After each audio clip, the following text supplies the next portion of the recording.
Lucky Podcast. Honora Boys in the building, brought to you by Honora Whiskey, honorawhiskey.com. It is that premium American whiskey, honorawhiskey.com. And if you drink, by all means, make sure you do so. Responsibly.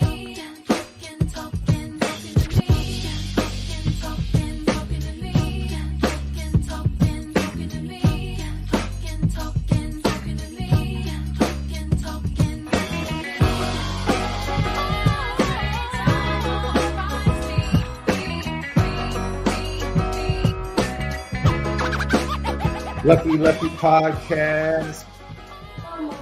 Coach Left back in the building. That's right. That's right. Mike.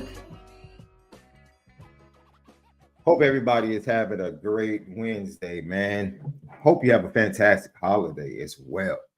Fantastic holiday. The list we're going to talk about in a second now, the list of the greatest Independence Day themed movies. The greatest Independence Day themed movies left. They have to be centered around Independence Day. Maybe they took place during Independence Day, maybe like the actual film Independence Day. Yeah, we'll talk about it. Get the top 5. Yes, we will. Top 5. Then we're going to talk about the cost of independence itself.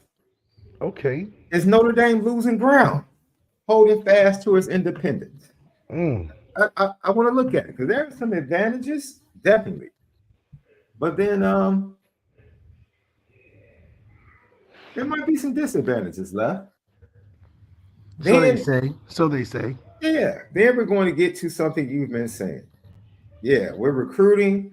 We're getting the wide receivers. We're getting the safeties. What about the big uglies on defense? What about those top dudes? Where they at? Because that's the difference maker right there. 300 pounds in the middle of their defense, middle of the offense. That offensive line got the size. You know, you got 335, 315, you got 6'6", 6'7", 6'6". Yeah, so if we took the size of our offensive line and put it on our defensive line, oh, it'd be a problem. Yeah, so we're going to talk about that. And, we'll get to some other topics. Left, I'm going to start off, man. Riley Leonard turning heads at the I already knew. I knew this was going to set you off. I was ready. I was like, I'm jumping the show off with this. Don't look to the left. Don't look outside. Don't look outside the window. We're right here. Stay right here. Riley Leonard put on a show at the Man and Passing Academy on last week. When's the thing? When's it? What's good, Left? What's good? You're starting quarterback, bro. He's showing out. When did we What do you mean? What do you mean? When did we just move Angeli out the way? I thought 90% of the fan base moved on a month ago. You're the only one standing on that hill. I don't know if you do. Did you look behind you and see everybody left? The last time that they walked off that field, Angeli was the guy. I don't know how a shirt and shorts competition changes that. However, for Notre Dame to be the winner in the tournament like that, that's good to Riley Leonard, man. It shows that he's looking healthy. But we all know that that's not the strength of his game. The strength of his game is in that ankle being healthy. So for him to do well here, I'm really happy for him. I'm happy that he represented Notre Dame well. But let's just be honest. You're walking very slowly up to the hater border, bro. It's not hating. At first, you were like in the middle of wisdom, patience, analysis, but you kept walking, and now you're walking up to the border. Am I walking of hateration, bro? I don't know. It sounds like you're getting a little close there. I mean, no, I am all the way in support of Riley Leonard popping on the scene and doing well in the shirts and shorts competition. Sometimes you got to pop out and showcase, boy. I mean, yeah. Now his competition was Garrett Nussmeier and Jalen Milroe and Garrett Grace from West Virginia and Don't Carson Beck. Don't forget that.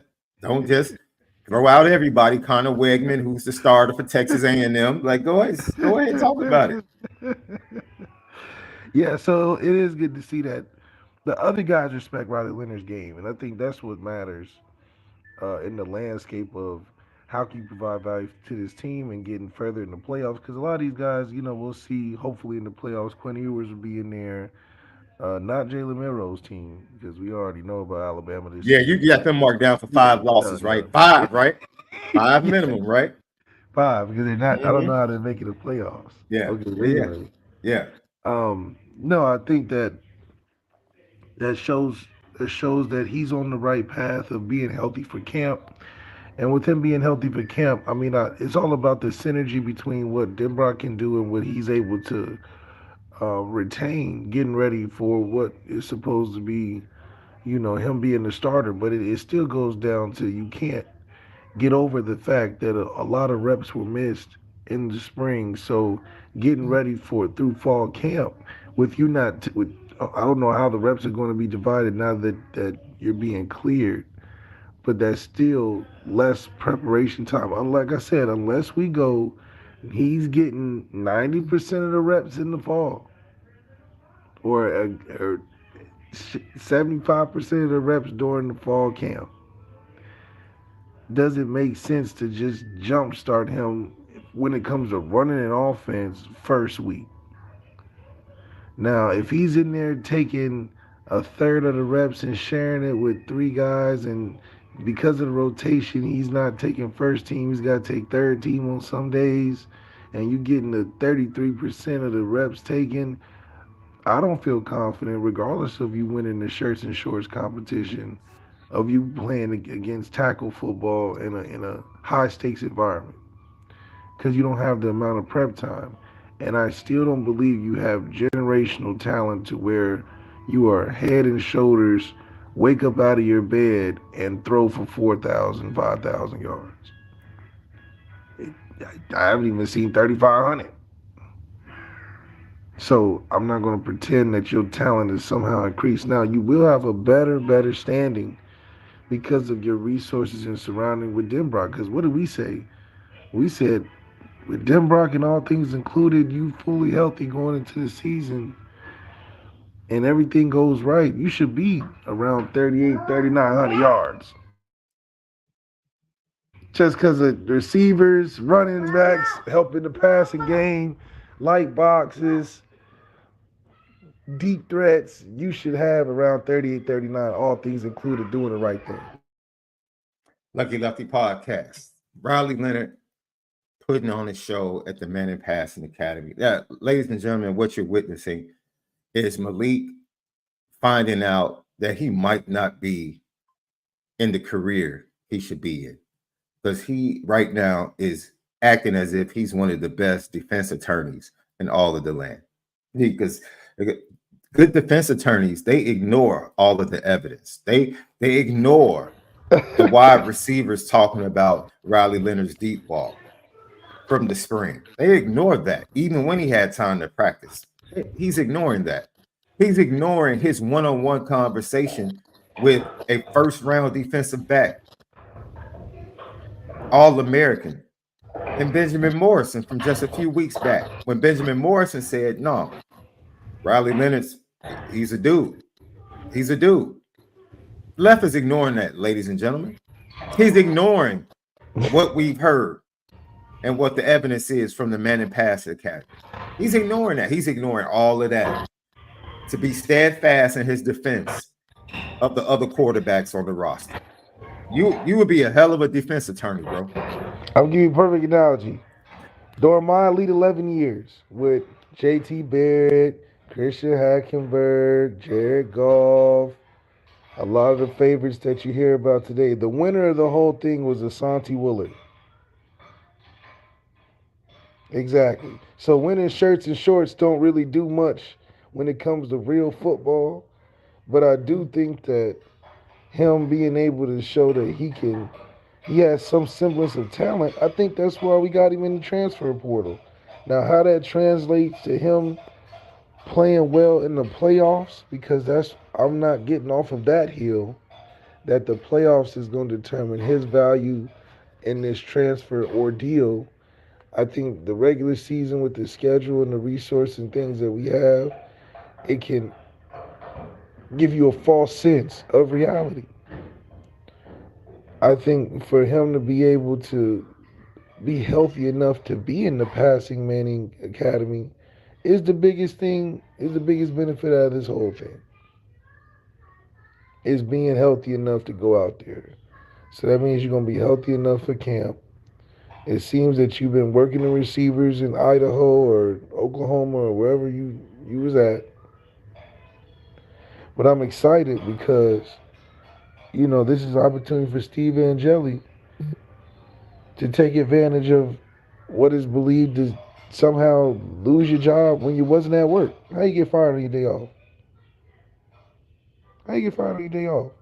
See, I'll go in there and say, "Kid Denbrock, look at my film from spring. You don't even have film." So we got to make this some sort of competition. But I am excited that the season is coming up strong. Marcus Freeman in his third year. Quarterback is not the issue, which is a good thing. Year 3, quarterback is not the issue. Who's starting maybe you can be a problem, but all things included, we're on the right track. And Riley Leonard winning the Pass Academy is a sign that we're on the right track. Maybe not only for him, but for what Notre Dame means in competitive college football settings. We're not just some independent. We can go in these settings where the big names are, big schools, and still come out on top. Not when we have suits and ties on. Because, when it comes to suits and ties, Notre Dame in the mix. But when you talk about it in them white lines and the top of college football at certain positions, and Notre Dame having a good one at quarterback, it's just a good thing in sports. Like when the Cowboys are good, sports is right in the world. When the Yankees is winning World Series, sports is right in the world. When LeBron James is winning championships, sports is right.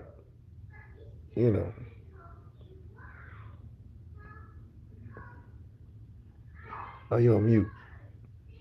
Ladies and gentlemen, I apologize for the detour to LeBron James in the midst of this conversation.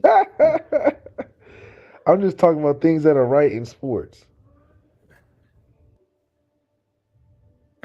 Lucky Lefty podcast, talking about Riley Leonard and his performance at the Manning Passing Academy. Ladies and gentlemen, let me give my own analogy to counter the analogy of the greatest Notre Dame quarterback defense attorney that ever lived, MALIK ZAIRE. Have you ever had a special event come up and you got an outfit? You already have your outfit weeks in advance. And the closer you get to it, you just happen to go back to the mall. And you just happen to see a shirt, a sweater that wasn't there. It was just released. And you say to yourself, man, I already got a fit. Yeah. But then you say to yourself, man, this bad fella might be too good to pass up. Doesn't mean that the fit that you had wasn't worthy. Yeah. Doesn't mean that it's not good enough. It just means you just can't pass this up. Ladies and gentlemen, that is Riley Leonard in the Notre Dame quarterback room. It's not saying Notre Dame doesn't have other quarterbacks that can win games. Not saying there's other quarterbacks in that room that can win playoff games at Notre Dame. But what Marcus Freeman saw in the opportunity to go out and get Riley Leonard in the transfer portal is, we can't pass this up. Now, even coming off what I call the debacle of one Sam Hartman last year via the transfer portal. No fear. No fear from Marcus Freeman. None. I'll go back to the well again. This well is not going to run dry. I'm going to go right back to it. Yeah, I know fans might be a little hesitant.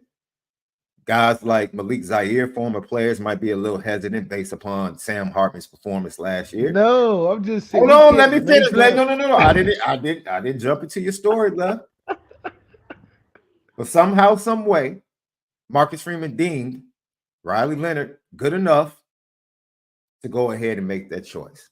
Deemed him good enough. You know who else deems him good enough, Left? Because, I bring exhibits. I bring exhibits. So Exhibit A, or this would actually be Exhibit B. I just gave Exhibit A. The way too early 2025 NFL mock draft. Would you like to see where Riley Leonard is on this list, Left? Because I sent the link to you the other day. I sent the link to you, and being fair, you have to share evidence with the opposing attorneys. They have that right. That's right. You have the right to defend yourself. I allowed you to see the evidence, Left. So we can talk about that, because my whole thing is we can't make up abilities for people who hasn't putting it enough on paper. And that's all I'm saying.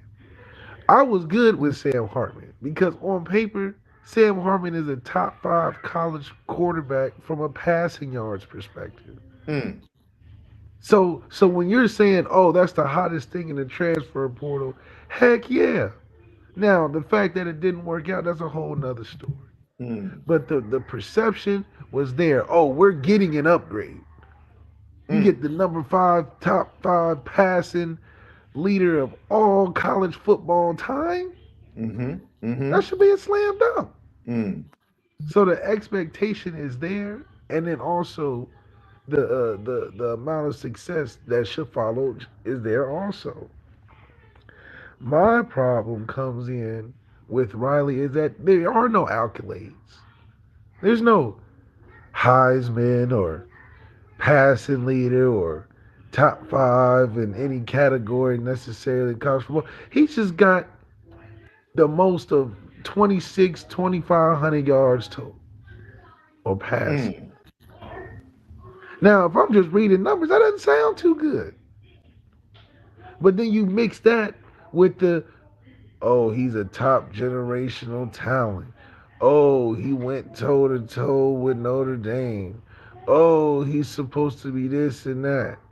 But that height doesn't mix with the numbers on the sheet. Now, he's got some highlights. He's got some things that he does well. But I identified the strength of his game as not throwing the football. And we talk over and over about the improvement of this Notre Dame offense is coming through airmail, not ground shipping. We got enough ground shipping. We're the king of ground shipping. But the airmail is where we transition to become a better program. And with the guy's strength being ground shipping, you can't just make up that the air shipping is just gonna be there when the time comes. I think it'll be better because of his surroundings, his coaching staff, him as a more veteran player with a lot to prove. It'll improve incrementally like that, but we're talking about incrementally and maybe 1,000-yard difference. But you're talking a 2,000, 1,500-yard difference with a 40+ touchdowns and this, and see that's where I'm like, well, let's let him play first.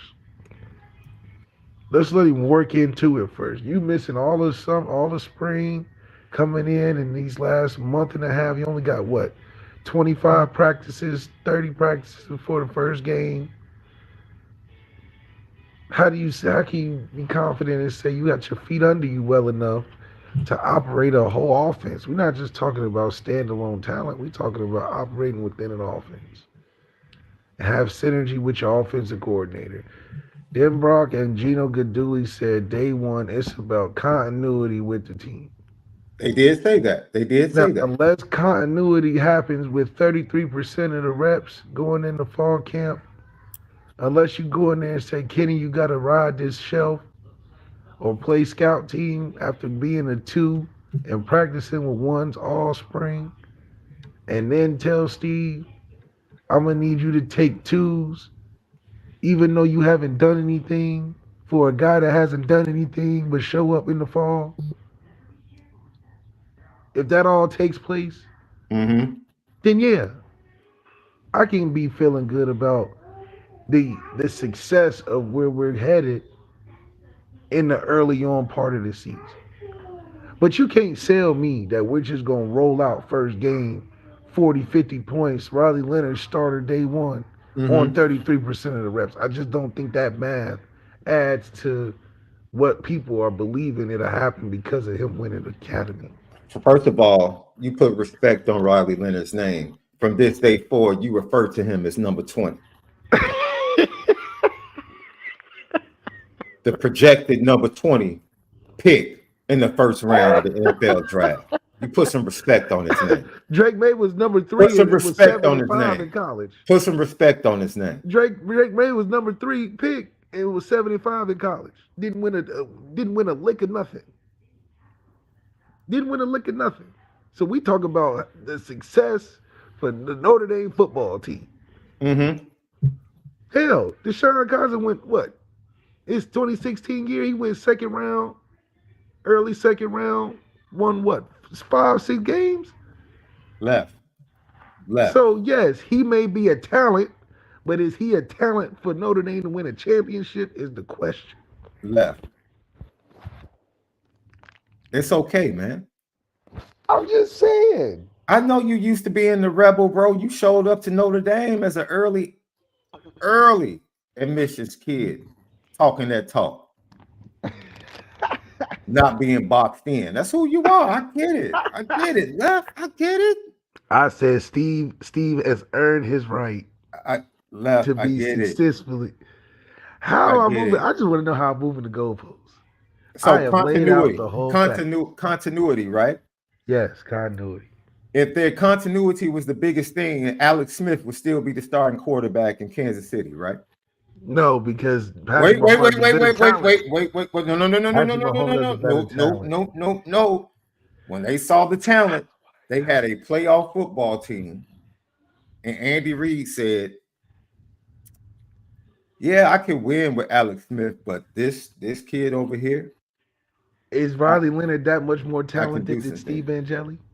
Is Riley Leonard, Patrick Mahomes more talented than Steve Angeli, Alex Smith? Come on. Let's talk about it. Let's talk about it. That's up to Mike Denbrock. That's up to Mike Denbrock to see. That's up. I mean, if Riley Leonard is Patrick Mahomes talented, okay, absolutely. I'll ask you this question, right. Ladies and gentlemen. He walked right into this. See, I got him. While he's doing all this defending, he just let me cross-examine. Honor, may I approach the witness as a hostile witness? Thank you, Your Honor. Oh, Mr. Zaire, could you answer this question for me? Will Steve Angeli ever be projected as a first-round pick as a quarterback? Ever? If Steve Angeli goes undefeated and wins a championship, he's no different than what Carson Beck looks like as a first-round talent. You say he's no different than what? If Steve Angeli right now let's say hypothetically, he started and went undefeated and won a championship for Notre Dame right now, he would be projected in the top couple rounds. No. I said first round. We're not qualified. We're not doing qualified. We'll say bottom of the first. Mr. Zaire, that was not the question. Will he ever be projected to be the 20th overall pick in an NFL mock draft? If Steve started this year and when we won a championship undefeated, yes, he'll be first round pick. Absolutely. What evidence do you have? The same evidence. No. Your Honor, could you please direct the witness to answer the question directly? What evidence do you have? The evidence I have from up the road in Michigan. A talentless quarterback that wins can get drafted in the first round. Did you just refer to him as a talentless quarterback? No, not a generational. What are you talent. saying? You can get in the first round not being a generational talent, but if you're a winner, you can get in there. AKA a guy we just saw go to Minnesota. If Steve Angeli goes undefeated and wins the championship at Notre Dame, will it be about him? Wait. He may not be the most if he goes talented undefeated, will he be the best player on the team? If Steve goes undefeated, will he be the best? No, he's not the best player on the team. Okay, wait. If Notre Dame wins a championship this year, will it be because Riley Leonard is the best player on the team? How people are making it, yes. That's what they're making it. No. I asked you. Your Honor, can you please direct the witness but people are saying if we win a championship and Riley Leonard's a starter, they're going to say it's because we got Riley Leonard. I 100% agree with that. But that doesn't make Riley Leonard the best player on the team. The perception is that because we got Riley Leonard, he is the best player to take us over the hump to win a championship. And I don't. So I asked in my closing, I ask you again, and thank you for your time, Mr. Zaire. I ask you one more time: will Steve Angeli ever be projected to be taken the 20th overall pick in the first round of the NFL draft? If we go undefeated and win a championship, yes. If we do that, Your Honor, I am going to have to ask you to direct the witness to stop entering into conjecture, and I need him to directly answer the question. No qualifiers. Will Steve Angeli, in his expert opinion, ever be mocked to be a 20th pick in the first round of the NFL draft? I don't need ifs and buts. Yes, and I'll give a prime example. We said before the season that's enough. started. I don't need an example. That Sam Hartman. I'm done. Your Honor, I'm done. A fourth-tier quarterback. But by the time he got to Ohio State, what was Sam Hartman projected? A fourth-tier quarterback until he got to Ohio State. Sam Hartman was never projected as a first-round pick. What was he projected? He was projected to win the Heisman. He had odds to win the Heisman. Dude, are you kidding me? Before the Ohio State game. Before the Ohio State game. I'm gonna say this, and I'm not joking. I'm not joking. Drew Aller has Heisman odds this year, bro. Drew Aller's whoa. Cade Klubnik has the top quarterback. Cade Klubnik has Heisman odds. Drew Aller's considered the top quarterback going into next year. According to who? He's the top 10 quarterback next year. Drew Aller. That's what. Now I gotta put it up. Now I gotta pull it up. Please pull it up. They need to pull up some film. That's what they need to pull up.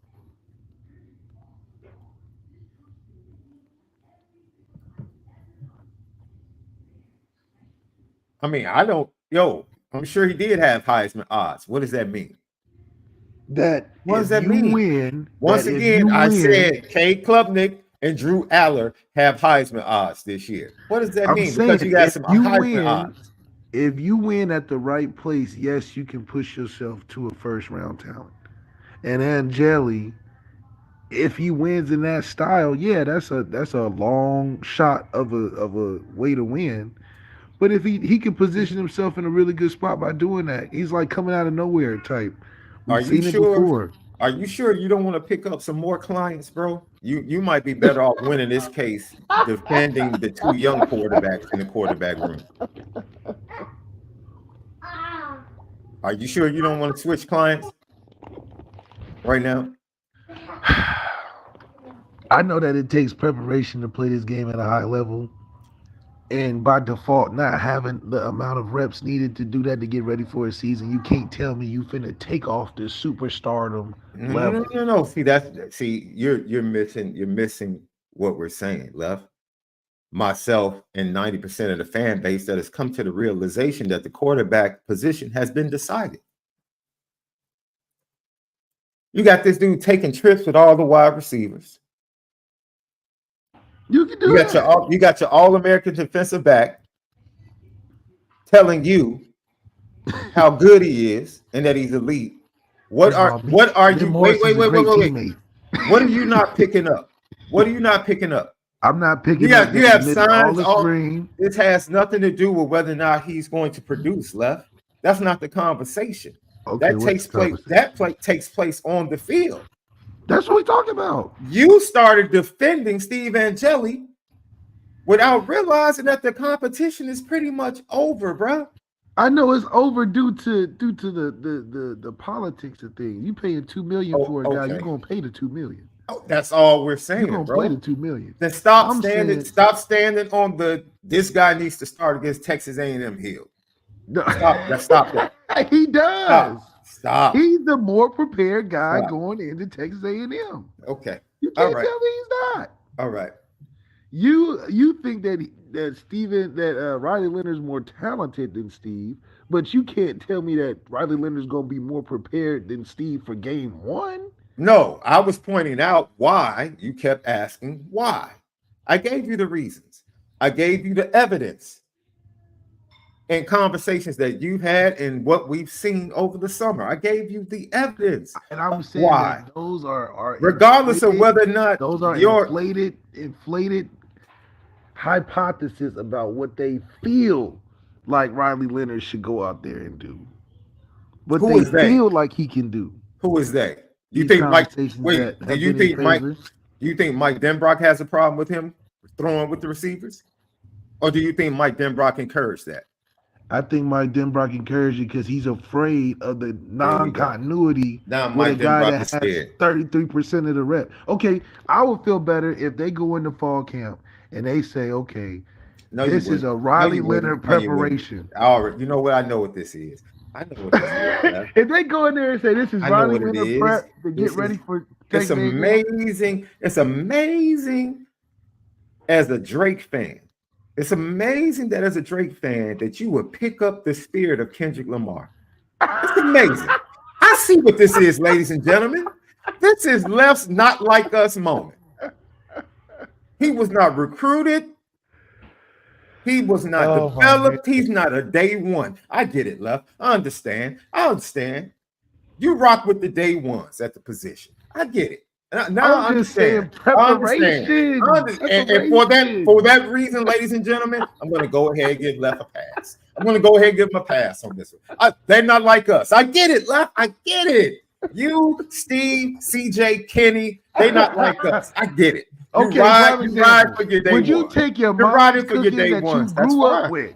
Mom's cooking you grew up with, you know how she prepares, you know the process. Or would you take a caterer that you seen on Instagram right now?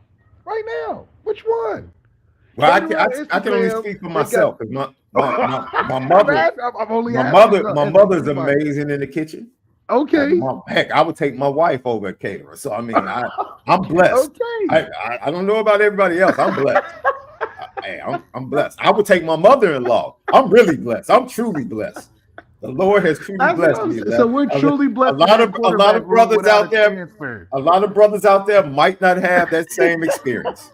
You know what I mean? We are truly blessed in that quarterback room without a caterer. I'm telling you. Okay. I said I understand now. I understand. It was going over my head for a while, and then I just caught it. I snagged it out the air. They're not like us. They're not like, I get it. He's defending his boys. He's defending his day ones. Yes, Michael Parks, that's your euphoria. I get it. You are literally, that's your euphoria verse towards Riley Leonard. I get it. I get it, Left. I understand it now. I mean, I can rock with that, bro. I can rock with that. Understand, man. Lucky Lefty podcast. Brian Smith has some interesting things to say about independence. We're talking about the independence of Notre Dame and how it hurts Notre Dame or benefits Notre Dame. And our guy Brian Smith has some interesting things to say on the recruiting hour. We'll talk about that concerning the big uglies coming up next. Lucky Lefty podcast. We spin it different. What's up, family? The merch shop is finally here. Lucky Lefty Network merch shop. We got it all. From the shirts to the hoodies to the hats to the nitty gritties. Come here right now. Shop with us. Come get the swag because you know, if anything else, we spin it different. You see the gritty. You see how we get down. It's elite.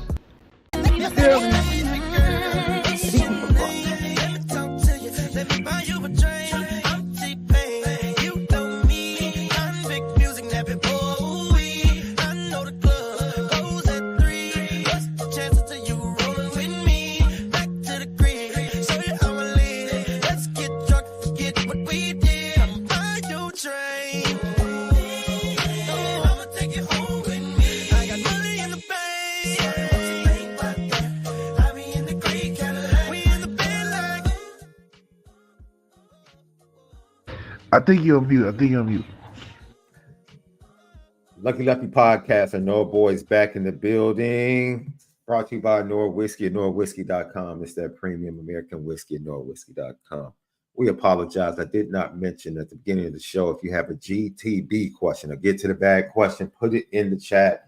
Make sure you type GTB and we'll get to it shortly. We're talking about independence, Notre Dame.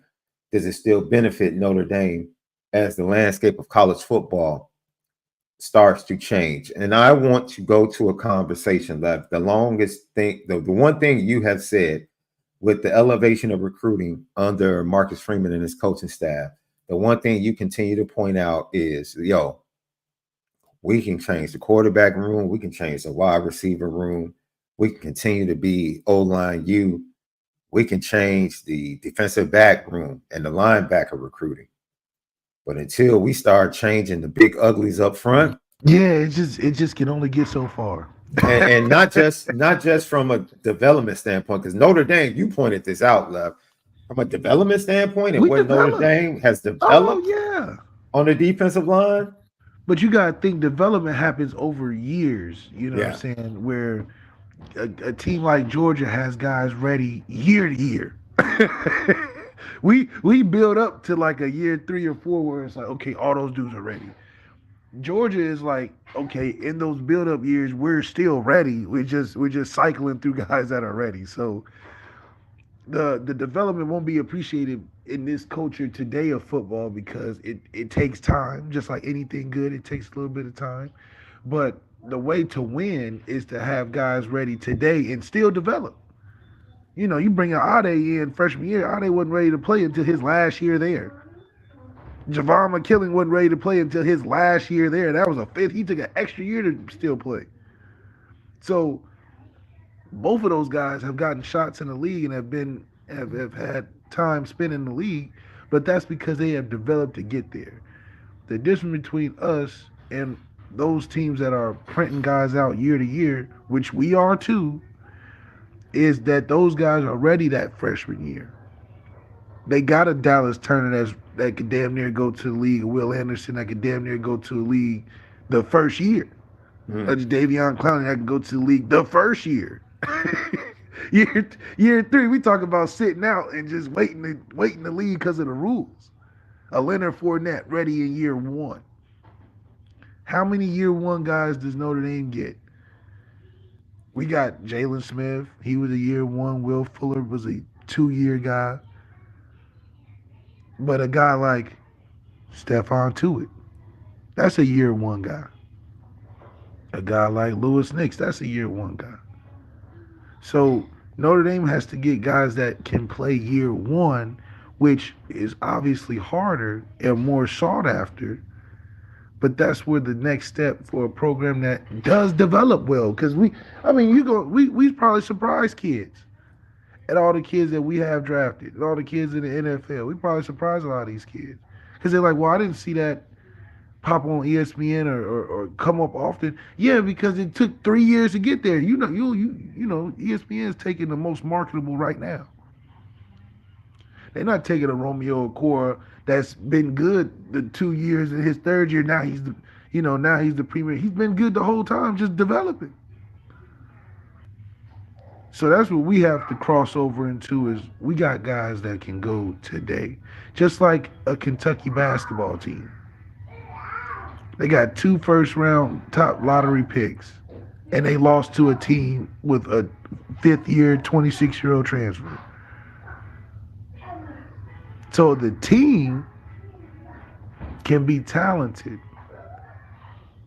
but to win, we need development. I think we have all the makeups of how to win. We just missing that right ingredient. We know how to drop the egg in right, when to get the noodles al dente. But we don't have the whole grain noodle. We got Wonder Bread instead of that Sara Lee. Nice. So when we get that Sara Lee, we can make that French toast that you seen off Instagram. Okay. It just don't look the same when you got Wonder Bread. but we still got you the got to right do it with the process. Texas toast. You got to get the Yeah, big do it. toast that can soak it up. Yeah. I'm right there with you, Left. I'm with you. Yeah, That man. Sara Lee bread go crazy too. I used to use the potato bread. They don't talk about that. The yellow bread, Mm-hmm. the potato bread. That's I feel like that's a Midwest thing. Hell, out here, the further west you get, the thinner the bread turns into a tortilla. Yeah. So you get the bread go from Wonder and Sara Lee to tortilla and corn salsa. You know, so you'll know when you come out here. You'll be like, Left said it gets you're, thinner. you're gonna be going to these fish spots and seeing tortillas instead of bread in there. It's gonna have you throw it off.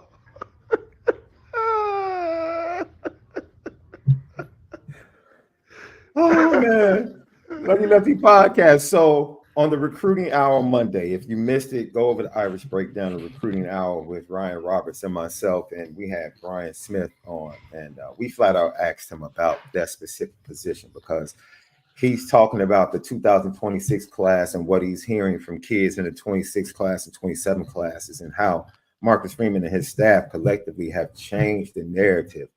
Notre Dame is a word in the mouth of these young people at these camps. And so whether it's the Elite 11, the Rivals camp, or the 5-star camp that he was just at, and talking to Deuce Knight, who he says is fully committed to Notre Dame, talking to Braylon McCall, kid from Jackson, Mississippi, 5-star, top 10 talent at the safety position that Left thinks is more talented as a wide receiver than he is as a safety, which is absolutely crazy. Notre Dame is Notre Dame and Ohio State. That's what it's looking like. Notre Dame, Ohio State, and Texas. Those three, but Notre Dame and Ohio State seem to be the top. When did Texas right become now. so hot of a place to go? Like, it had to have been in the last year. I mean, two. yeah, dude, It has to be really recent, is what I'm saying. And they got a lot of NIL money, bro. Just saying. And I mean, Texas is basically like the biggest recruiting garden you can have. Literally an hour away. See, each direction. Y'all didn't listen to that Jameis Winston perfect breakdown of Texas receivers. Because y'all used to laugh when I said Texas players don't do good. Wait a minute. Be cool. And then Jameis Winston had a whole video about it that went viral. I'm saying Jaden Greathouse is about to go ham this year. So don't put that blanket statement out about Texas receivers, bro. We already know what you feel about Texas football.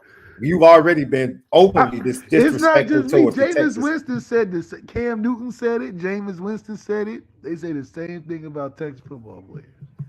Well, this is Brian Smith, and he gave the reasons why Notre Dame is doing such a great job, specifically with the top defensive backs.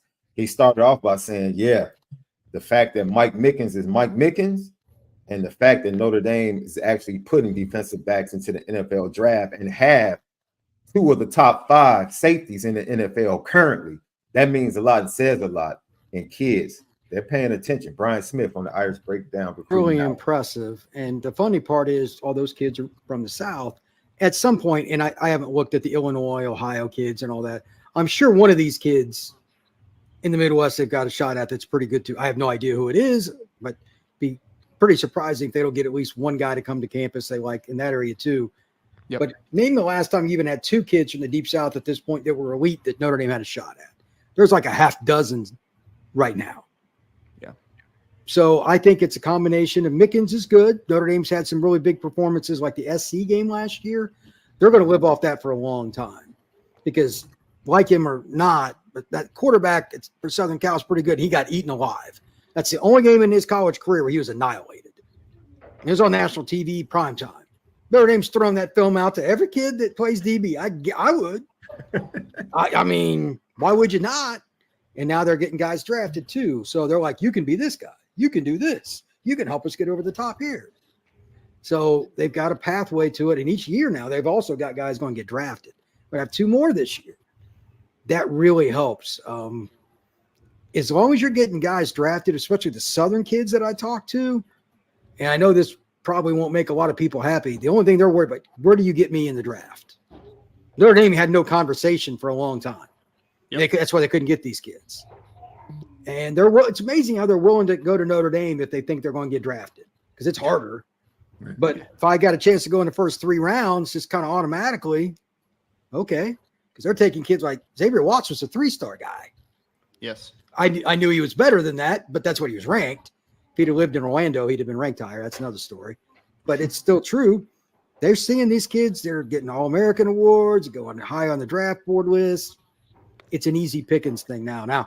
Now he just has to close, which is still hard because all these kids are going to get NIL deals that Notre Dame's not going to offer for the upfront stuff. And I don't know. That's why I don't pick stuff anymore. Notre Dame, they're about the hardest school to project, because even Penn State will offer some kids some NIL. They're a little more selective with it, but Notre Dame's the only one, to my knowledge, that doesn't offer a bunch of upfront money to elite kids. And maybe I'm wrong, but I haven't heard of them doing that for anybody. First of all, Left, are you encouraged by what he said with this staff and the development and getting players in the defensive backfield to the NFL and drafted, and then the elevation of the recruiting at that position, seemingly with Mike Mickens taking over the entire defensive backfield as the defensive backfield coach? Are you happy with where it's headed and what you heard from Brian Smith there, talking about half a dozen kids in the South that Notre Dame would normally never be in on, have Notre Dame very high?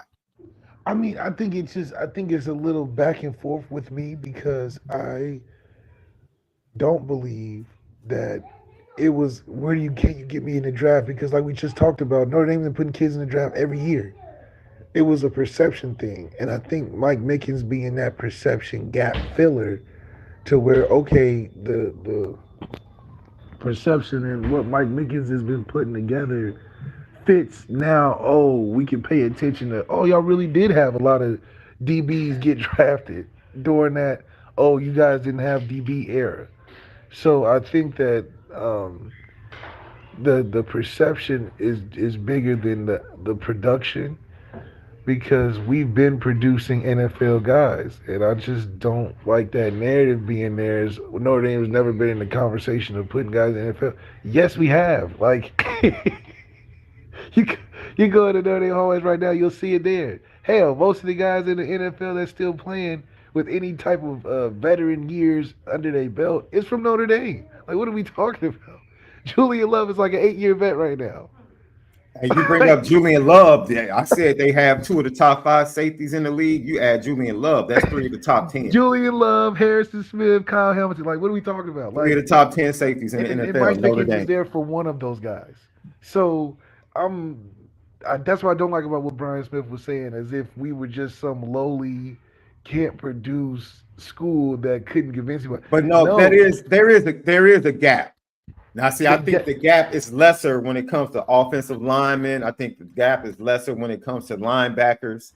I think the gap is lesser when it comes. Notre Dame doesn't have those instant impact guys on the defensive line, but Notre Dame every other year is putting some type of developmental defensive lineman in the draft. But that's what I'm saying. We are a developmental school. Yeah, but the gap, I think it's fair to say the gap between Harrison Smith to Kyle Hamilton that's a big gap. Harrison Smith to Julian Love. Harrison Smith to Julian Love. That's a considerable gap. Consider a gap of what, 6 years?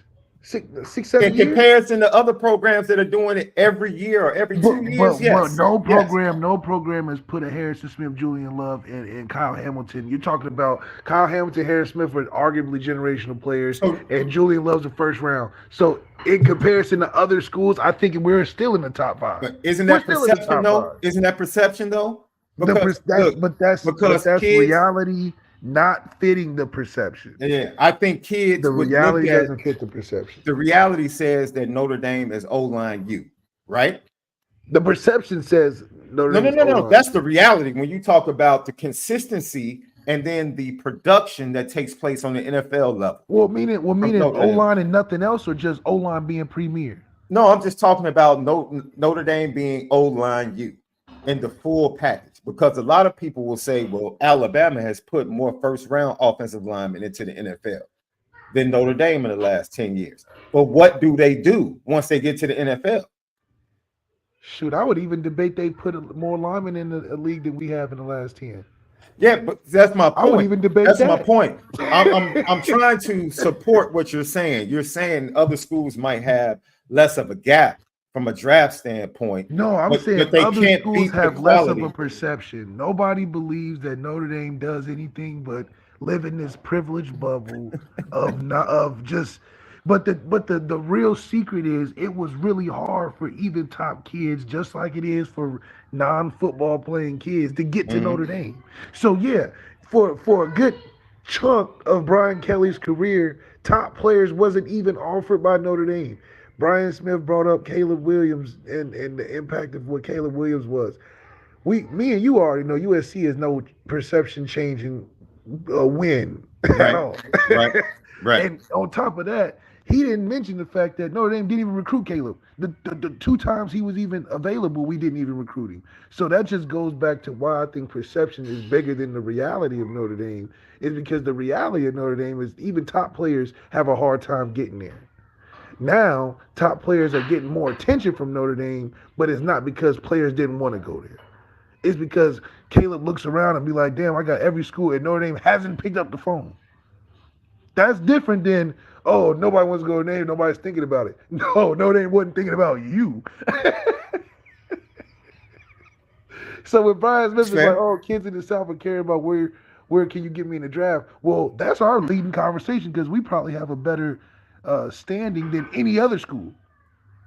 Hell, people don't realize, we just put 3 6'4" receivers in the league back to back years. Every year we've had a guy get drafted or get to the league at receiver to be a non-receiver school. Now, the perception says, what do they do once they get to the league? Now that's a fair question. That goes to the O-line question. No school can stand on what they do when they get there, except for like 2, and we're one of them. But that points back to your development. You can use that. You can't say we can use Cal Hamilton for kids when they come in for official visits. Say that's who you can be. You see what he's doing in the NFL, and then say, well, the development and what they do doesn't matter. You can't do that. Which is not an instant gratification. It's inclusive. School. That's the difference. We don't live in the instant gratification world of development or process. So our process and development is very traditional. And because it's traditional in a non-traditional world we live in, Notre Dame's perception that we can't compete or have the amount of success of these other schools is just a non-reality or a false perception. And I think what changes that, what Marcus Freeman has done to come around in a better way for that is, 1, he's the head coach.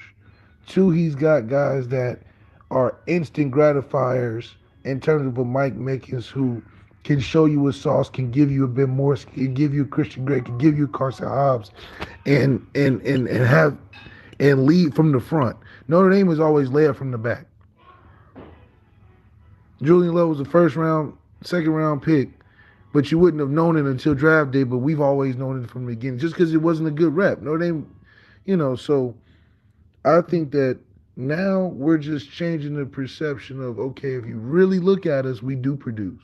Mm-hmm.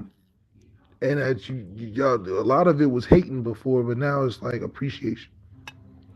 Yeah, I agree with that. So he also went on, this is, I'm setting you up for the oop. I don't know how you want to windmill it. You want to go through the legs. This is you, Brian Smith, on the recruiting hour with myself and Ryan Roberts, who's in the chat. What's up, Double R? Talking about the big uglies left, and you can go right at it as soon as he's done. Depends on the state and the area you're talking about, but I won't mince words here. Okay. If you're talking about the Alabama, Mississippi, Florida, Georgia kids at D tackle, you better have 500K. And that's like a minimum. That's the end of it. Okay. Notre Dame won't do it. And if you look at the last 10 to 15 years, how many teams win a national title that don't have a 5-star D tackle? That's why there's only a few. Mm-hmm. You ain't willing to spend, you ain't getting them. You ain't willing to get them, you ain't willing to win. This is the conundrum Notre Dame's been in forever. So you can, like Bryant Young was a linebacker in high school and he grew into it. Okay, that's the exception, not the rule. At some point, Notre Dame's got to get the no doubter that Georgia wants. That's 290. I don't know what to. There's no shortcut here. They do have a few kids on the radar. One from Texas that I know has visited. Kid from California, etc. But all these kids are going to get big NIL offers too. And I had a conversation with a guy last week about how disappointed he was when his son got offered to go to Notre Dame, their first year package, and how it's set and all this. His kid's getting well over $300,000, 2-year guarantee at that number. I'm like, it's wild, man. It's a wild world. I mean, we live Notre Dame Crazy. agrees it's valuable, but that's guaranteed life-changing. I mean, it's no brainer for me. Yeah. Now, I know a lot of Notre Dame fans don't look at it the same, but for a high school kid, that's lock, stock, and barrel. It's over.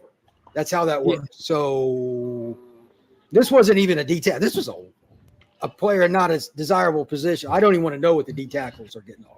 Right. I was going to say the guy that I know that you're talking about, Brian, plays at a position that is continuously getting devalued the further they move up. You know what I mean? Like it's kind of wild. To think about, like man. I live an hour and 20 minutes from Justice Terry. Okay, in my opinion, he's the best overall prospect of the class of 25, on the field, off the field, play whatever position, etc. He's probably going to end up at Georgia. You could make an argument that 3 best players in the country at the D-line this year are all going to go to Georgia. Yeah. It's not going to get better. Like, it's no, about Gatwood. It's going to extend the wrong direction this year. You can't be in that position. But all 3 of the kids also live in Georgia. Right. This is a problem, and that's why those schools win, man. The elite big guys live in a very small radius in very loyal areas. I have no idea why. Louisiana's another one. Shocked that LSU's constantly good. I mean, they're a little down now, but it's about D tackle, man. Notre Dame has to find a way to get that 5-star D tackle to give themselves a better chance. There's other ways to do it, and you can take 6'5", 240-pound guys and redshirt them and all that. But like Justice Terry's going to go into Georgia and take somebody's spot. Yeah. There you have. You've been saying it for 2 years, love. You've been saying it for 2 years on this podcast. We can talk about everything else until that D tackle situation gets better. It's gonna be tough.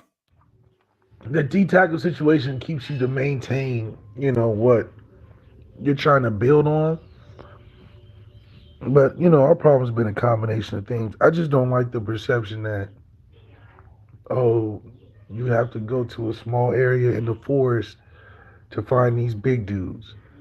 I don't think that's the case. I just think that for instance, we haven't taken the position serious enough to recruit at a high level. I mean, the fact that Justice Scott is down the street, a 5-star D lineman that I believe will have impact on Ohio State this year coming up. Miami, bro. I'm sorry, because of course Ohio State can't close. But Miami, he'll have a huge impact. But the thing is that we just didn't put enough effort. That's not we didn't go to the small parts of Georgia and the forest to find these dudes. No, we just didn't do due diligence enough. And it goes back to our high and mighty standards on giving out offers, not guys taking the offer, but giving out the offer was our issue. So that's where the perception difference changes for me, is that now that we're giving them out, which is giving guys more antennas to pay attention to what we're doing. I mean, hell, like we talked about when Marcus Freeman first started, IMG was like, wait a minute, did you get lost, Marcus Freeman? Because y'all don't ever make it down here. So I'm not blaming a kid for not being interested in nothing Notre Dame. Hell, we never went down there. Marcus Freeman went. So a lot of what Marcus Freeman is doing is just doing what we wasn't doing before. He's not rethinking the wheel. He's just like, oh, y'all, that's why we never got nobody from IMG, because we never went down there. Oh, okay. I'm going to go down there and offer every single D lineman and get them thinking Notre Dame. So that's what we're talking about here. We're talking about a team that didn't do things before that everybody else was doing, and we would be looking like, what was us? Why are we not the same? But in fact, we're actually starting to do what everybody else is doing, and now we're surprised that kids are responding like, oh, I didn't know Notre Dame was like that. Well, yeah. Dylan Edwards, a perfect example. We wouldn't have recruited Dylan Edwards before we recruited him. And hell, Deion Sanders might not even have recruited him if we didn't recruit him. Who knows? But Dylan Edwards wasn't getting that attention if Brian Kelly was there. So I'm saying that a lot of what our issue was being too stingy with the offers. We were the guy in high school that never hollered at the pretty girl, the 10, the 9 in high school. We would always go for the 5s or 6s because we know we could win. We never shot for the 10. We were like, why would we shoot for the 10? Everybody's shooting for the 10. That was our mentality. So we was like, well, I can make this 5 be a 10. She done carried my books to class. She done made me cookies. We done went to lunch. So that's a 10 relationship, but you got a 5. So Notre Dame has never been shooting for what we knew we could aspire to get. We just didn't play ball. So it's not like we were the ugly kid in school. We just never went for the right stuff.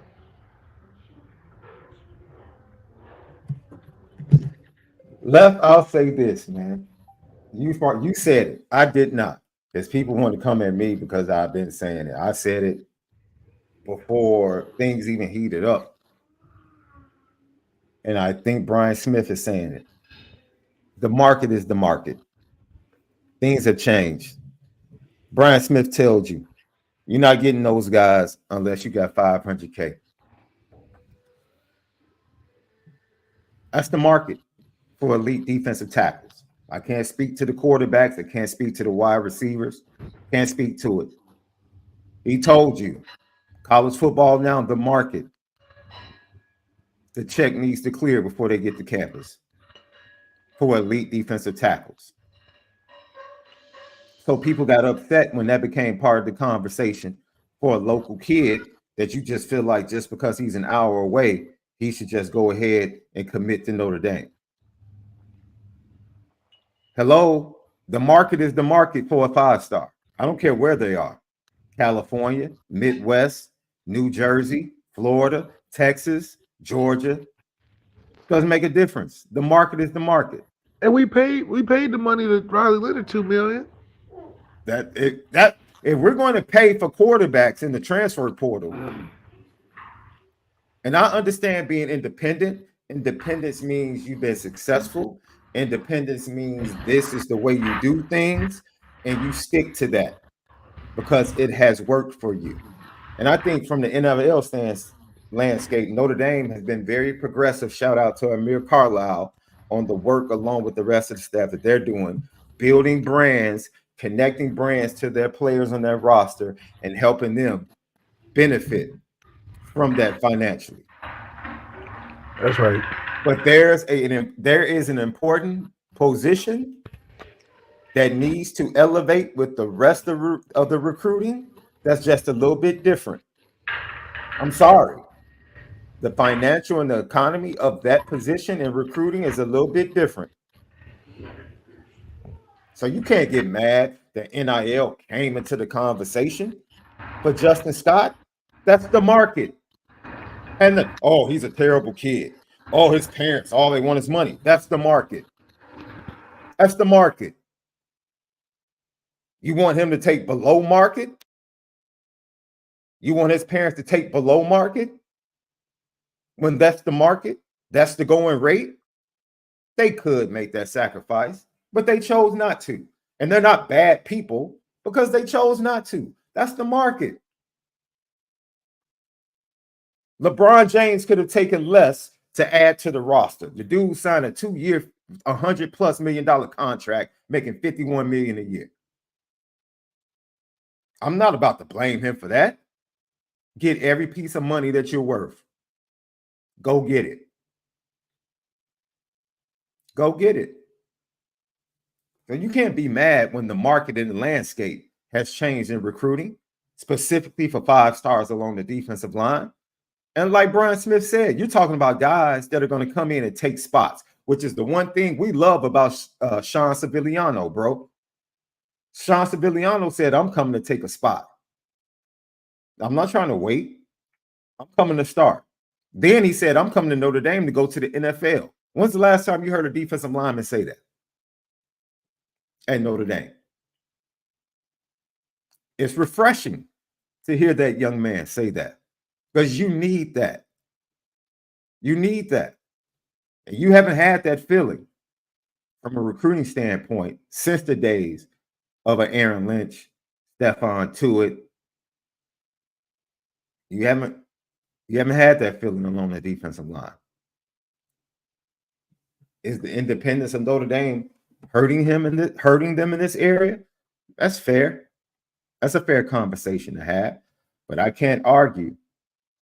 Ivan Menzel just put up a fantastic article. Let me pull it up. I want to make sure everyone can go to it. FightingIris.com. Ivan Menzel put up a fabulous article about Jack Swarbrick. And if you focus on just the football program, you might feel like what he did at Notre Dame was a little lackluster. But when you focus on his job is not just football. When you focus on what he did for the entire sports department, for all sports, you have to tip your cap. And he walks out with this new development, this new facility. That's on his resume. He raised those funds. That's right. I mean, as much as we lament him not being able to bring a national championship in football, hey, the future's bright, and he left Notre Dame in pretty good footing moving forward. But for me, it is a conversation that I believe Notre Dame needs to have, because the defensive backs, the wide receivers, Tanuk Hines has a big decision coming up. When's the last time a public school? When's the last time Notre Dame was in on an elite wide receiver from a public school in Texas? Well, Westlake, because Jaden Greathouse, if I'm not mistaken, he's from Texas. No, but he's not originally from Texas. He transferred into Texas. Oh, he's probably from Ohio or something. I think he's from like Arizona or something. He's okay, or something out there. I know that. Yeah, but I'm talking about born, bred, raised Texas with a Texas offer. When was the last time Notre Dame walked in there and just snatched a Texas kid? I don't think find out July 9th. Cam McDaniel got snatched, but or no?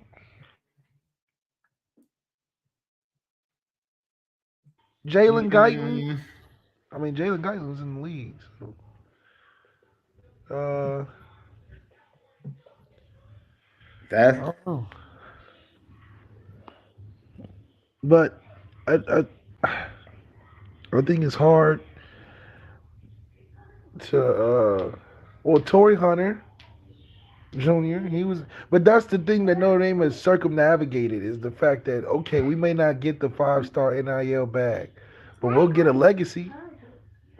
I think that's the unique thing Notre Dame has found a niche in, is gaining legacy prospects. You get a Brian Young, which was technically a first-round D lineman.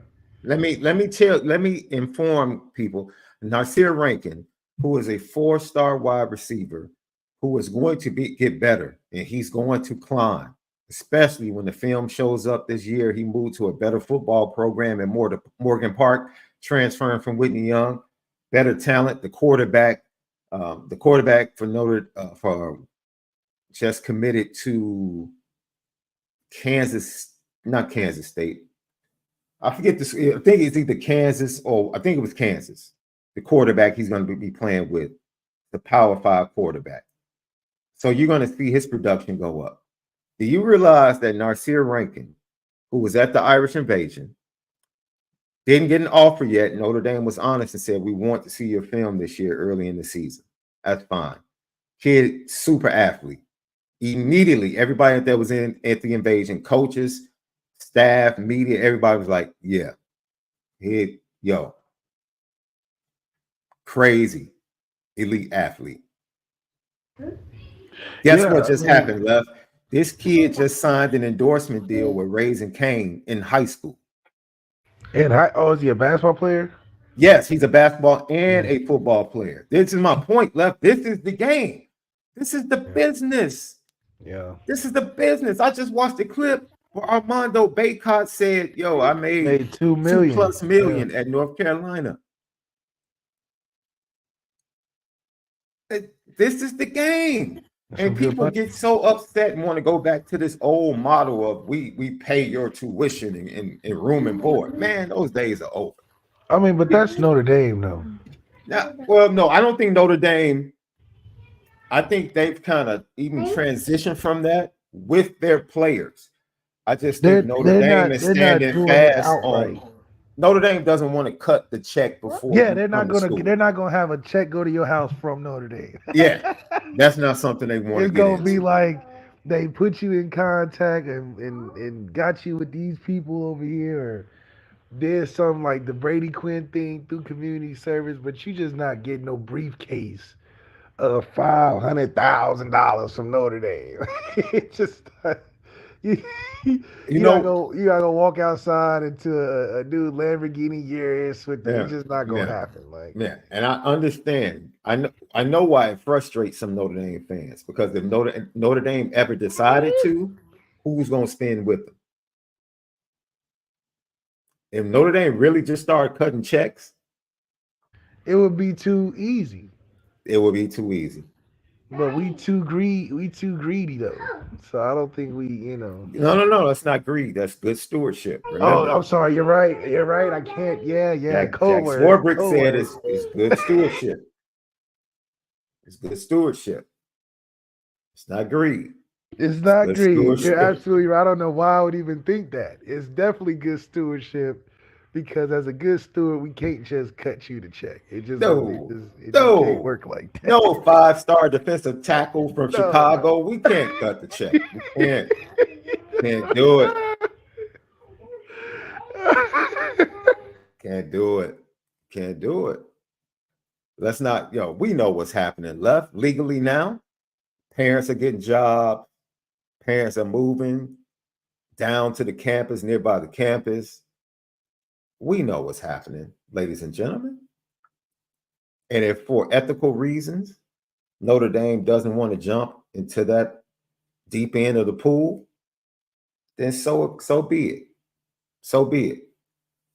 But big time defensive tackles, especially out of the South where they're plentiful, or any other area. That's my point. It's not just the South. The market is the market. And everyone's watching. All of the big time tackles from California, Texas, Chicago, Ohio, the East Coast, the DMV, Florida, they're watching. They know the market. Brian Smith just told you the top 3 defensive linemen are going to Georgia. That means the gap is widening. Yeah. The best 3 in the entire class of 2025 are going to Georgia. The best 3. That's bananas. It's bananas. With that happening, it's easy to see. And here's the thing. They're willing to cut the check, which means they're willing to win. And it means that they're going to keep producing big-time NFL talent at the position.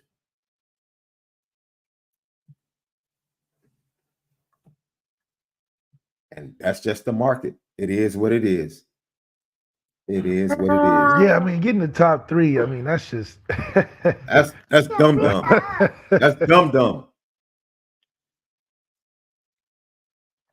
And it's an NIL game left, because 2 of the 3, well, at least one was committed, left was committed, decommitted, committed to USC, decommitted from USC, and now is on the verge of committing to Georgia all over again. It's negotiations, man. It's NIL negotiations. You know what it is.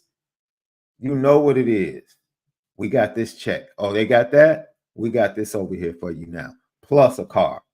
When has Georgia ever become like a major D-line factory? I mean, that's been for a long Kirby, time. Were they a major D-line factory? Yeah. If you research that history, yeah. Yeah. Yeah. Georgia's been at that for about 20 plus years. Yeah. Because, dude, I mean, the state of Georgia just produces them, Left.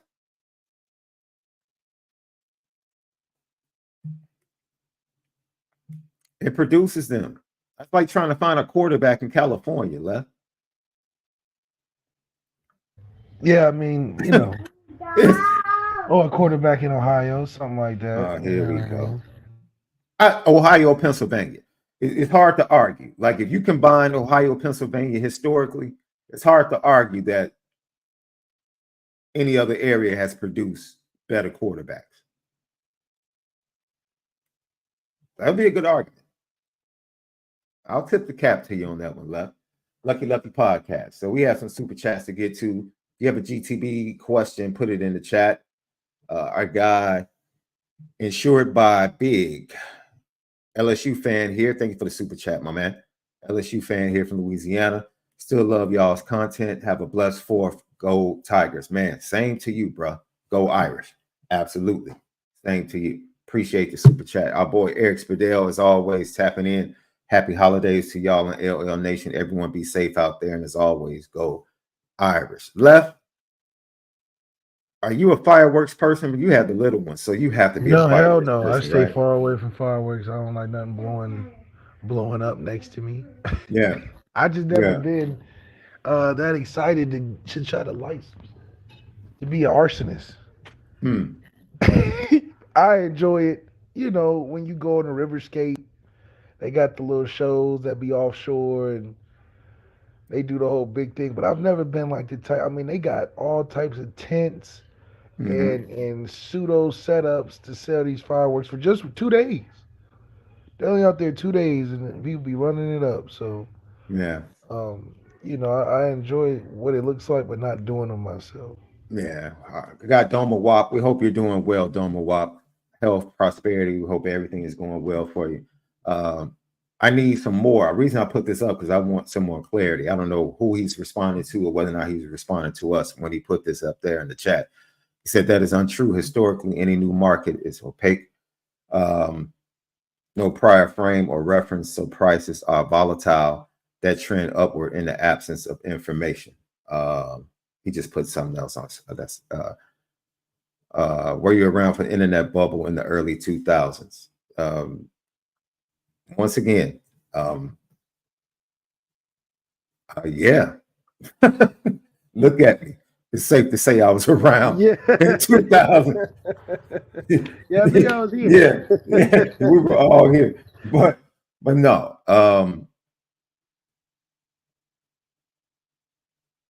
There are nuanced pieces to any conversation. Specifically, we are not talking about NIL and college football because what you're saying applies to it across the board, including all positions. Brian Smith just told you with what he knows factually that the going rate today in 2024 for 5-star, see, once again, we're minimizing, we're filtering the conversation. What you're saying, a big picture in recruiting, absolutely. Defensive line, 5-star from the South, $500K to start. The market is the market. That's not a volatile market. That's the market. That's been established for over the last 3 years in recruiting. That's the market. It is what it is. That is the market. And it's only going to go up. Why? Because of NIL. Because the NCAA refuses to regulate. They refuse. They're brats. They want to blame the kids. They want to blame the parents when it's their responsibility. So they're like, forget it. You don't want to go back to the old model. That's what we want to do. The market is the market. Did you really think with Georgia sniffing around, Miami sniffing around, Ohio State sniffing around, did we really think that Justin Scott wasn't going to have NIL conversations? Did we really expect him to take, like people, like I said, Left, did people really think LeBron James is about to take a $20 million pay cut annually? to make the team better. To make the team better. Yeah. Nah, man, I'll take 35 instead of 51 a year. What? Who's doing that? Who? LeBron James, he took a pay cut for his son. Who? Miami cuts you a check for, let's say, hypothetically, $300K. With a promise of that every semester. Ohio State had more. Michigan had more. So you take less to go to Miami, but it was less than what was on the table. People want to call you greedy? The market, the Brian Smith, not my words. So it's not like we said it. We're responding to what Brian Smith said. The market is the market. You're not even getting into the front door unless you have 500K. That's the market. That's been established. For elite defensive tackles out of the South, 500K.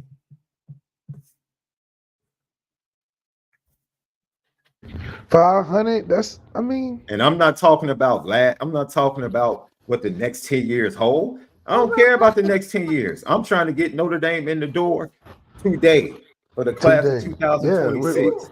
For the class of 2026, it's going to take 500K to get in the door. See, we're like Chicago construction. We take a long time to get done. But hey, relax now. Come on, man. Relax. You Ohio boys like to take shots. Nowadays, that's because we have more than 6 months. That's because we have a little bit more to build in Chicago than factories like you guys in Ohio. How about them apples? Y'all gotta get through all the asbestos. Y'all gotta clear the decks. Y'all gotta do a whole thing. It's the new generation. We up and building quick.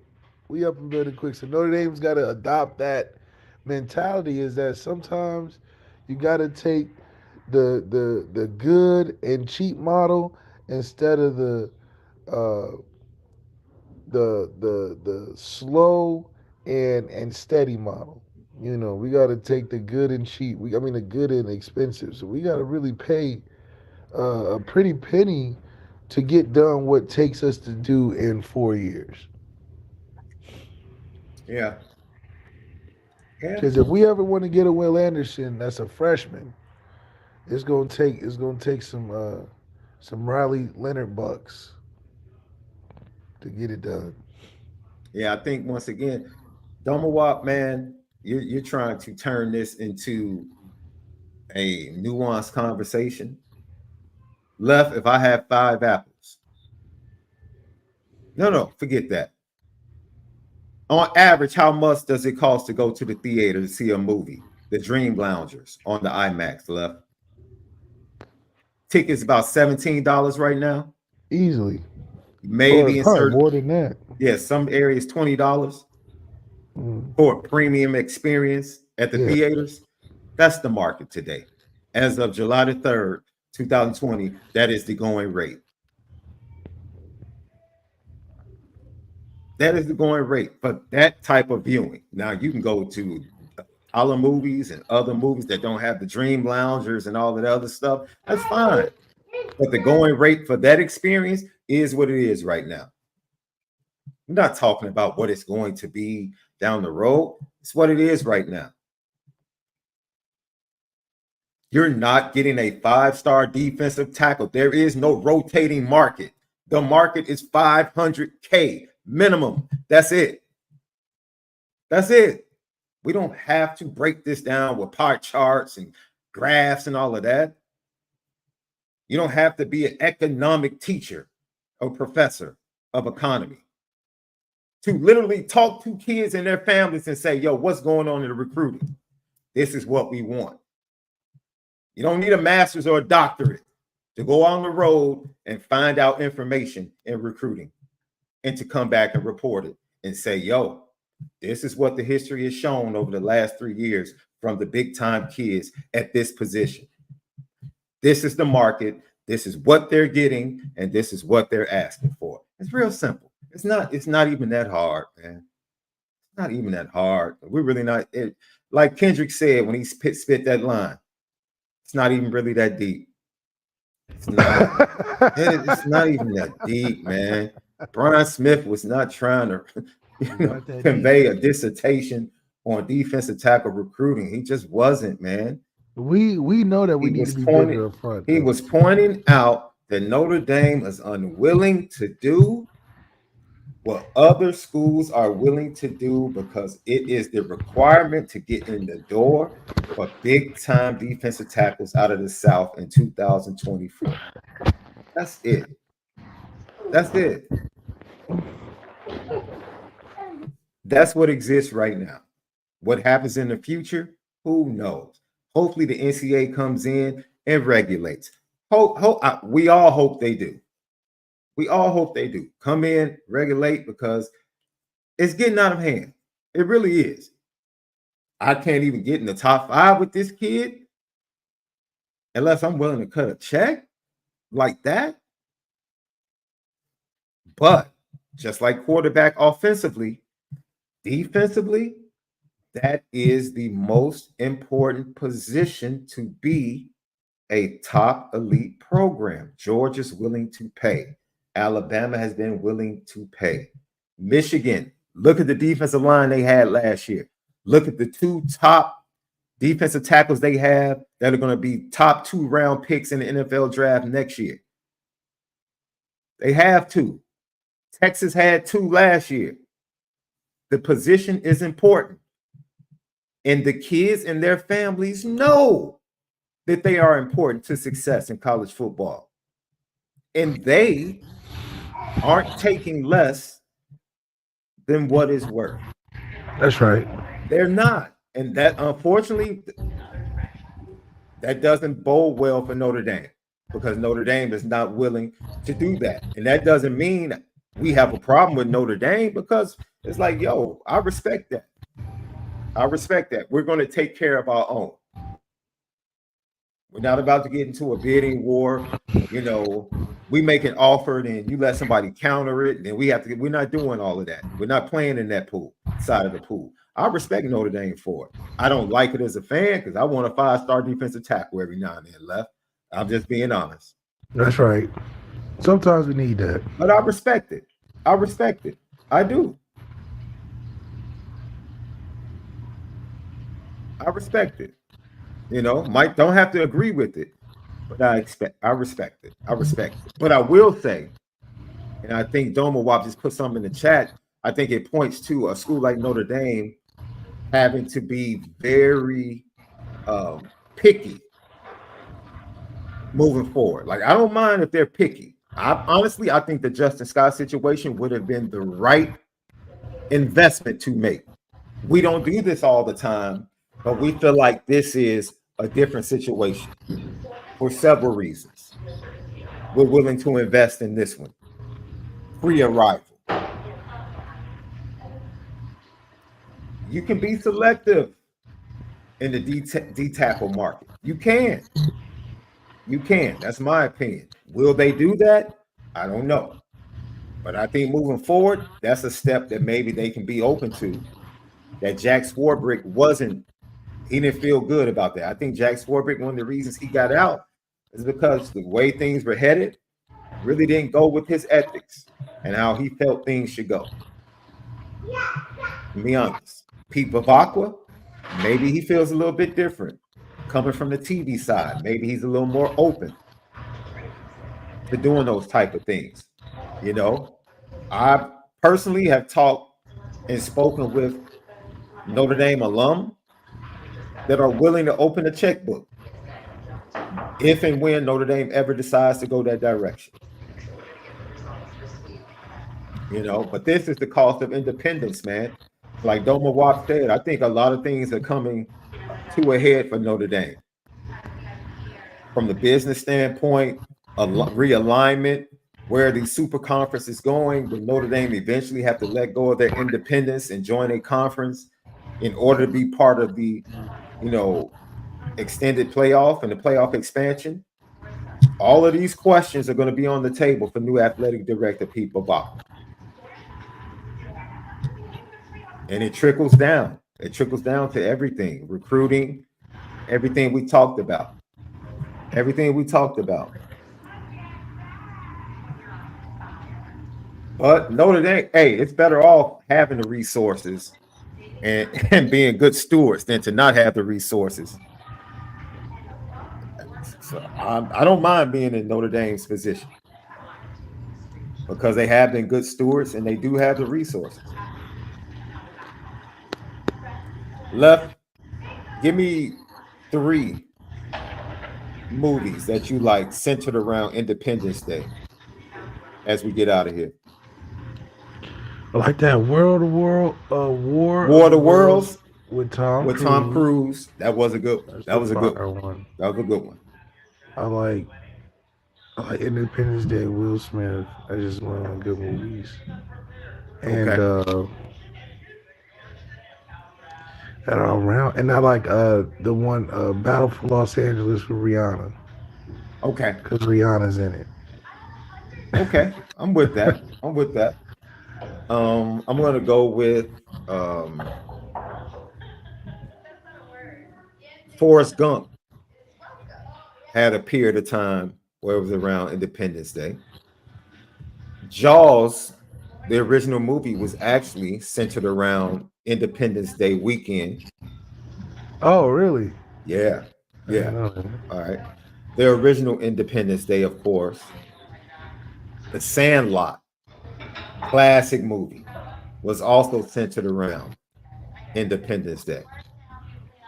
So those are some of the movies centered around Independence Day that I think are worth watching, that I'm sure you're going to be seeing, you know, on TV for the next 2 or 3 days. Oh, I'm sorry. We did have some GTBs. Thank you for saying that, Jason Smith. We'll get to these. Right. Are you a firework guy? No, Left. They get on my nerves, man. I was as a kid. I definitely was as a kid. But now, those little poppers. No. Well, I used to throw those at people. I was a bad kid. I'm sorry. Oh, hell. I'm sorry. You used to throw them at I'm sorry. Yeah, I did, man. I did. Irish Guardian Knot. Thank you for the GTB question. Left probably won't answer this because he doesn't listen to Kendrick Lamar. But Good Kid, Mad City. From a sentimental standpoint, I could say Section 80. Sentimental standpoint, because I think a lot of people, especially people that have been with Kendrick since day one, would probably answer Section 80. But Good Kid, Mad City, and the fact that that was a conceptual album that literally took place in a matter of 24 hours was like crazy. It was like literally him and his boys in their day in LA. Bananas. Conceptually, that was a fantastic album. So I go Good Kid. Slightly over Section 80. Slightly.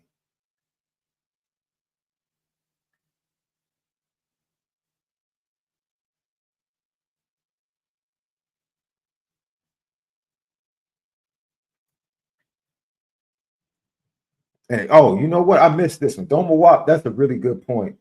Because I think, and this goes to my point, that Jack Swarbrick needs to be celebrated a little bit more. I'm glad I didn't miss this.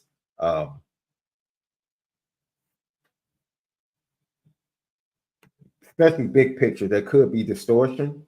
There's no, it's the art, like I said, we weren't talking about whether or not the market is right. We're talking about the reality of what it is right now for Notre Dame. Yeah, you gotta spend some money. Yeah. And return on investment, it's obvious for a big, I think elite. Wait, let me just say this, Lev. It's obvious. Return on investment, quarterback and defensive tackle, paying for the best. The return on investment in high school, college, and the NFL is proven. It's proven. Left. Look, let me ask you a question. It's perfect. Doma Wop, thank you for setting us up. Man, absolutely. Great conversation. Left, who had the better overall team in the Super Bowl this year? The 49ers. Who had the best defensive tackle and quarterback in the game? The Chiefs. Thank you, Left. Thank you. The Chiefs literally won with no wide receivers, a mid offensive line, no big time running back, because they had the best defensive tackle in the game and the best quarterback in the game. In a year where everybody said they were done, they beat the team with the best roster because they had the best quarterback and the best defensive tackle. Definitely had the best roster. So when you talk about return on investment, there you go. You can't get more assured on the ROI than the quarterback and defensive tackle position at every level of football. You want to secure winning in football, you go out and get the best at those positions.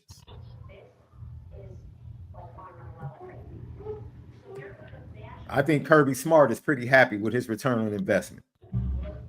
Oh, absolutely. And that honestly, that's the challenge to Notre Dame, man. That's the challenge, man. Because I think Jack Swarbrick in wisdom, because remember we had Reggie Brooks on, and Reggie was saying, no, we should set the trend in NIL because we can, because of our independence. We have the ability and the money and resources to set the trend. Jack Swarbrick wanted to sit back and wait based upon what Domawap just said. Markets, the volatility, things can change. You see things one way in the next 60 to 90 days, all of a sudden, bam, and then ROI is going to come calling. But I think in football, for a long time, it's been proven that winning is directly connected to the two positions of quarterback and defensive tackle. A lot of people forget Tom Brady, when he got to New England, he also had Vince Wilfork and I forget the other big-time Hall of Fame defensive tackle they had that eventually moved on in free agency. But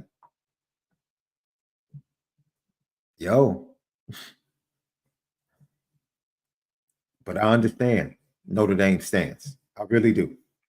I really do. I understand that stance. I really do. And I respect it. But like you said, to get those big time kids, either you're going to have to really form a great relationship with the kid and get him to buy in to your plan post commitment. And that's an entirely different conversation because now you're bringing in